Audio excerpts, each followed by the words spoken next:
دل اگر صاف نہ ہو تو بھی مالک نیکیاں قبول نہیں کرتا۔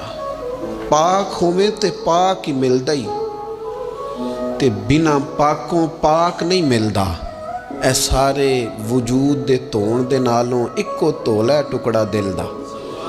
یہ جو پاکیزگی ہے نا دل کی، یہ نہ ہو تب بھی نیک اعمال اس کی بارگاہ میں قبول نہیں ہوتے۔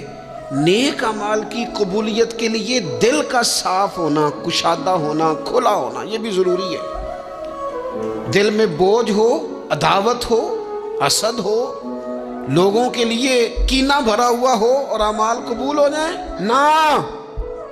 اس کریم کے کچھ فیصلے ہیں، وہ اعمال کی قبولیت کے آداب بتاتا ہے۔ وہ کہتے ہیں میری مرضی سے کرو گے تو میں قبول کروں گا۔ حدیث پاک آپ کو صحیح مسلم میں ملے گی۔